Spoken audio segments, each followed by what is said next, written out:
Maybe some of the troops are heroes, but not automatically. I'm sure a lot of the troops are jerks. Did you just say you think the troops are jerks? Hey, hope everyone's doing well today.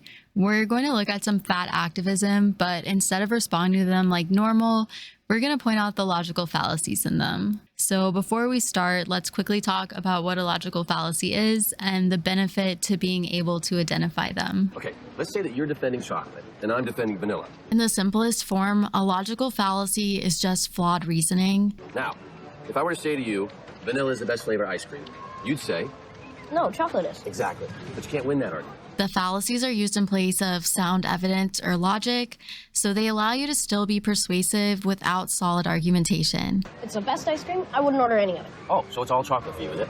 Yes, chocolate is all I need. Well, I need more than chocolate. Well, I need more than chocolate. And for that matter, I need more than vanilla. And that's why you want to be able to identify them, because persuasive speaking is usually more compelling than logic or evidence, and you're able to manipulate people much easier when you're not bound by those things. I believe that we need freedom and choice when it comes to our ice cream, and that, Joy Naylor, that is the definition of liberty. But that's not what we're talking about. Ah, but that's what I'm talking about. But you didn't prove that vanilla's the best. I didn't have to. I proved that you're wrong, and if you're wrong, I'm right. My first example is going to be me demonstrating the fallacy, which is when you discredit a claim based on the faulty argumentation. So we'll use this example. The caption over this says, "Fitness professionals who still preach calories in versus calories out, even though literal endocrinologists have debunked it." Yes, you want to know the difference between us? I have class and you don't. There are multiple fallacies in her argument here, but if I said that her claim about calories in, calories out was wrong because of those fallacies, that would be me arguing from the fallacy. Because something can be true without being argued properly, and we can argue a claim that is false with logical coherency. So even though it's entertaining to point out the logical fallacies used in this movement, the logical fallacies are not the reason that the claims being made are false. Before we get too far into it, I do want to say that a lot of these could work for more than one fallacy, but I'm trying not to overcomplicate this video. I know some people are really versed in logic or debate, but not everyone is, myself included, so I'm keeping this simple. Keep it simple, stupid. Great advice. Hurts my feelings every time. The slippery slope fallacy is a fun one in this community, and it's pretty intuitive, so let's start here. Don't have sex, because you will get pregnant and die. That pretty perfectly defines it. If A happens, then some extreme hypothetical will occur, so A should not happen. One of the repetitive versions of this that we see is the discourse around dieting or restricting calories in any way. 95 to 98% of people who lose weight on purpose will end up regaining it over the next several years, and 1/3 to 2/3 of those people will end up gaining more than they originally started with. Here, Dr. Paula sets up a slippery slope where intentional weight loss results in the possibility of actually gaining weight, but we're only halfway down the slope. So they end up embarking on another intentional weight loss journey. Then they regain that weight over the next several years. This process is called weight cycling. So one diet could lead to weight cycling, which could lead to all the health problems she lists around her, so don't diet. And nothing can go wrong. Oh no, it all went wrong. We see the same basic structure around recovery or ED conversation. Will pop their head out of the ground just to say, you know, you can lose weight in a healthy way. It doesn't need to be so extreme. And I don't know how else to explain that for me and for many, many other people, that is simply untrue. Because the second I start ignoring my body's cues, it's over. The instant my body tells me it is hungry and I choose either not to feed it or to underfeed it, which is what a calorie deficit is, it knows it's time for famine. It goes into scarcity mode. It thinks I don't have access to food, and as a result, my body turns on all the alarms to try to get me to eat as much as humanly possible so that I can survive this famine. She's using anecdotal evidence and advocating on behalf of others like her, but we're going to address the slippery slope here, which is that for her and people like her, the smallest act of restriction will cause their body to go into full starvation mode and try to consume as much food as possible in order to save them from starving, and thus they cannot ignore even one hunger cue. We'll talk more about anecdotes in the next video, But these extreme consequences are generalized enough that counselors and certified intuitive eating coaches are spewing the same scare tactics, which is basically how I view the slippery slope fallacy. The ad hominem logical fallacy presents itself in a number of ways, but for today, we're going to look at the personal attack, which is basically, you're wrong because you suck as a person. I was like, why am I even listening to you to begin with? You're a virgin who can't drive. So in this infamous scene from Clueless, Cher is telling Ty something she doesn't want to hear, so she questions whether it's even good advice because Cher is a virgin who can't drive. Oh, that was way harsh, Ty. And she uses this personal attack instead of creating a valid argument. But being body positive is not an excuse to neglect your health. Clearly you're too busy sucking the farts out of Jillian Michaels' ass. This is one of the most recent examples we saw together of an ad hominem. She just goes off about how crappy this girl is instead of replying to what she actually said. Oh my God, corny, lame, boo, tomato, tomato, tomato, I'm throwing tomatoes. In that TikTok, her caption says, "When people tell me, well, some people have to lose weight for their health. So if you think people need to lose weight for their health, you're corny." And someone questions her in the comments saying, "Is this a joke or do you not know about people who weigh 800 pounds? And she responds with the ad hominem we hear the most in this community. You're fat phobic. No. Okay, weight is not a behavior. Eating fiber-rich foods and veggies, moving your body in ways that feel good. These are health-promoting behaviors. And this is fat phobia. This wasn't about health-promoting behaviors. This was about whether or not an 800-pound person needs to lose weight for their health, to which her only reply is, "This is fat phobia," with the subtext being, "You're fat phobic," in my opinion. One of the most infamous clips I've seen of this is Lexi here. But when your preferences exclude an entire group of marginalized people, that's problematic. Okay, that's not nice. That's not a preference. If you lump all fat people in one group together as though they are not very different individuals, that's fat phobic. So in response to someone saying people are entitled to their own preferences, basically not obligated to be attracted to anyone, she just says no because that would make you fat phobic, which is not an argument, but an attack. The word fat phobic is really loaded with a lot of negative connotations. It's not meant to convey just a fear of becoming fat. And to a lot of the impressionable minds who interact with this fat activist space or overlapping spaces, all they know is they don't want to be fat phobic because fat phobic equals bad, wrong, and a lot of other very bad things.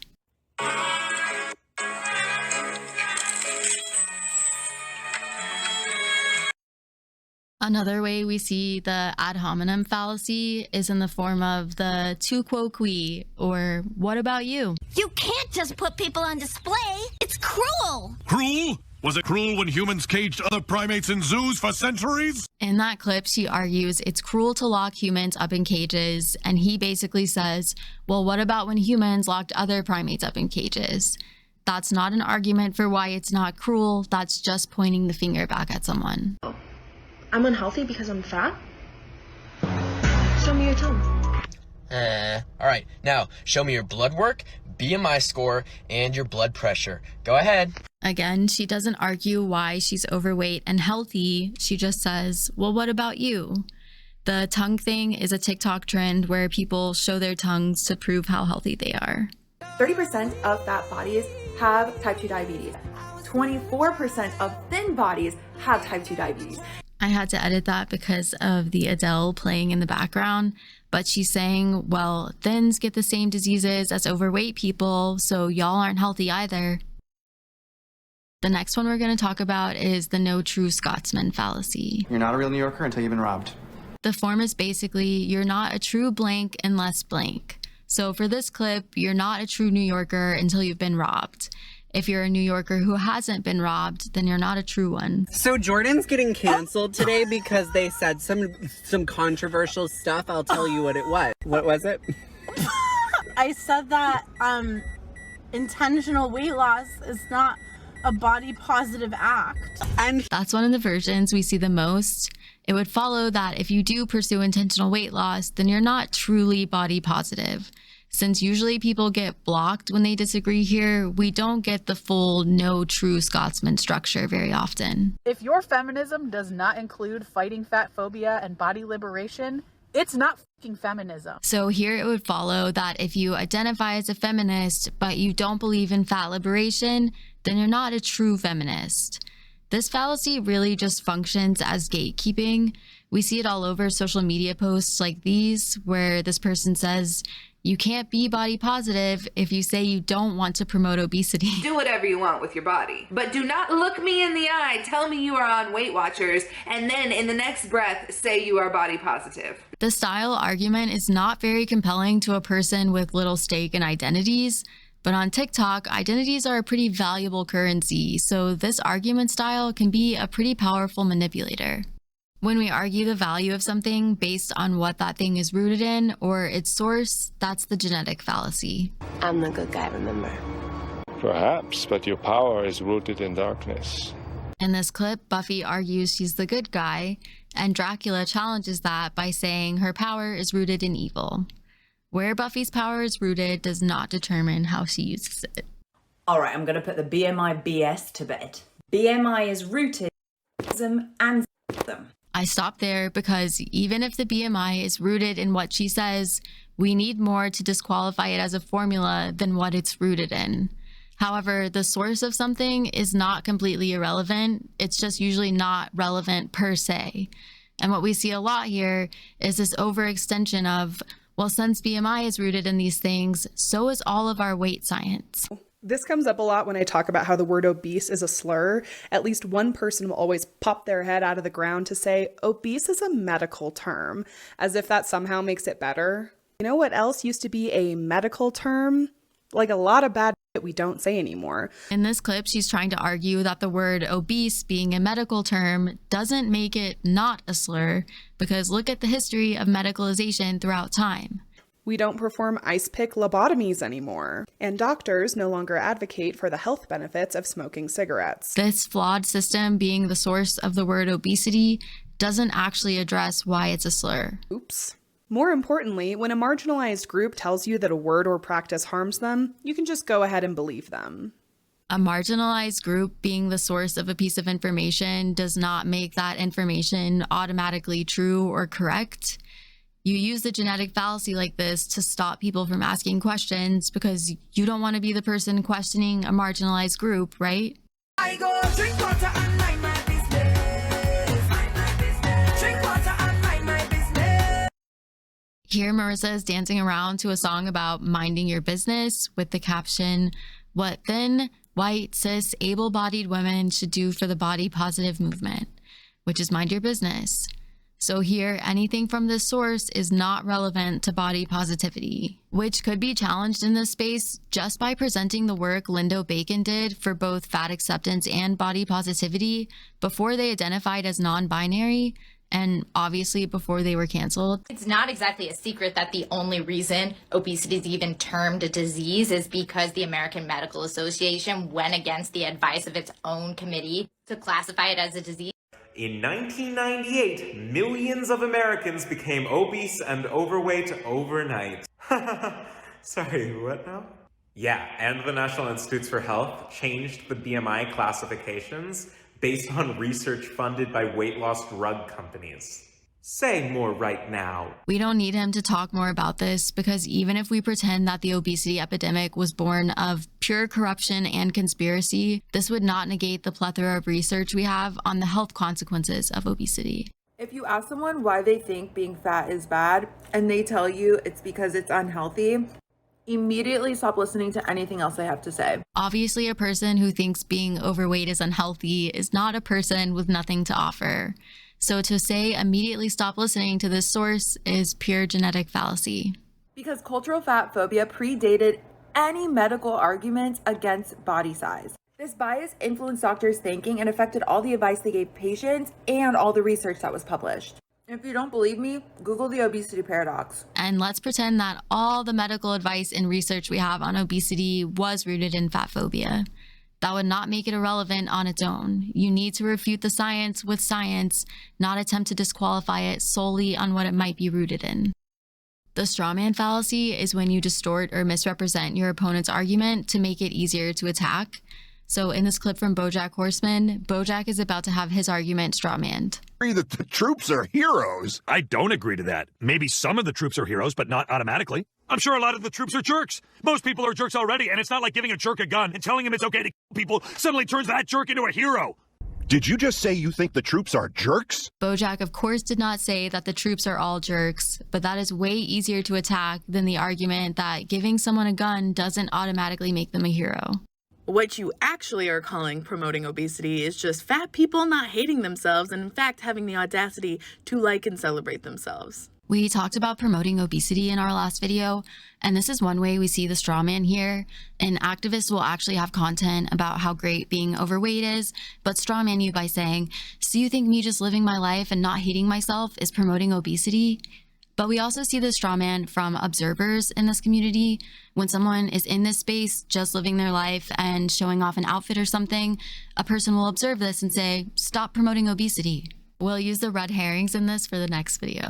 You don't want me to get healthy. You want me to disappear because you don't care to see me eat, healthy or not. You don't care to see me working out, healthy or not. You just want me to disappear so you can forget that I exist. This is another common way we see the straw man here. You don't care about fat people's health, you just blank. So now, who cares about the type 2 diabetes or whatever other discussion was going to happen? I have to convince you that I didn't just say I hate overweight people or I want them to disappear. We saw this happen a lot to the creator who said, but being body positive is not an excuse to neglect your health.